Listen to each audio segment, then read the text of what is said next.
Everyone, it's Roberto from Music Me's, and I just wanted to give 5 beginner tips that I've seen so much progress from the students that I've taught that I want to make available to everyone here on this video on YouTube so that you get to learn piano faster. So let's get started. So the first tip that I give my beginners is I just really want to make sure that they are super comfortable with the keyboard.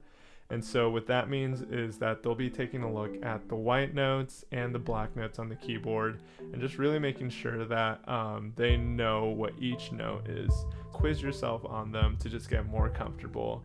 And that's going to help out in the long run because you're going to be able to play scales faster and you're going to be able to play different songs faster. Just really getting familiar with that keyboard is going to make piano in the long run a lot easier.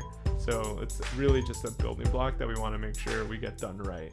The second step that I would say is really beneficial to a lot of my students is just making sure that you pick out a song that you actually really want to play too. So a lot of the times I see students want to jump into something that's really complex, but it actually might be more beneficial for that student to just take a look at something that is a little simpler, but maybe exactly what they want to play. And so there's beginner versions of most songs, but let's say if, for my students, if they wanted to play something like a video game song, so I would recommend something like Minecraft. I think by playing a song that they really enjoy, they're just going to go back to the piano more and they're going to practice more and overall just get better faster. So you want it to be something fun and that you like sitting down at the piano for minutes at a day. And that brings me on to my third point, which is how long should they practice. And what I recommend for my beginner students is for that first week, really take it slowly and just do maybe 5 minutes a day and just getting comfortable. So if you're practicing the quizzing yourself on the keyboard, maybe just taking 5 minutes and asking yourself, okay, what are these random white keys? What are these black keys? And then doing that for the first few days.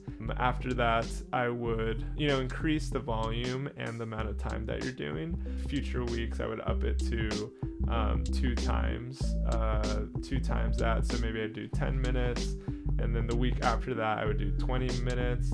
But what I really recommend for most students is my students, I recommend for them to do weekly lessons, which gets me to my next point. But I would recommend to really do 30 minutes to an hour in between lessons because I think that's where you see the most progress. And as I said previously, the fourth beginner tip, that's going to be actually doing your one-on-one weekly lessons. And if you're looking for an instructor, I would check out musicmes.com because there's a ton of instructors on there. And the reason why I recommend having an instructor is because they're going to be able to give you real-time feedback on whether you're playing something wrong or on your posture, or give you helpful tips on something that you might be struggling with. So having a one-on-one connection with the teacher is really going to make you progress on piano a lot faster and make sure that you're learning the right way. So one of the most dangerous things I've seen a lot of students do is they learn something already not the right way, so the wrong way is the opposite. So they'll learn it the wrong way. And what tends to occur is now you have to unlearn the wrong way and then start to learn the right way. And so it's almost double the amount of effort. So just making sure you have a teacher that really helps you progress faster and identify those pain points is going to be super beneficial, and also just keep you accountable as well, which is going to help you in the long run. And the fifth and final tip that I give my students is just making sure your posture is perfect while you are playing. So by having great posture, you're gonna be able to play a lot longer. So I'll say that.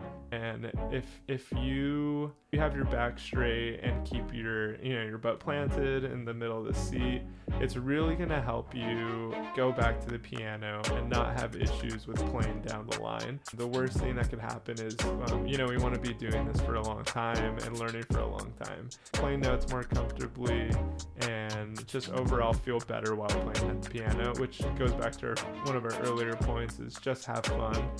And so by having great posture, it's going to make it a lot more fun rather than, feeling wrist strain or back pain down the line.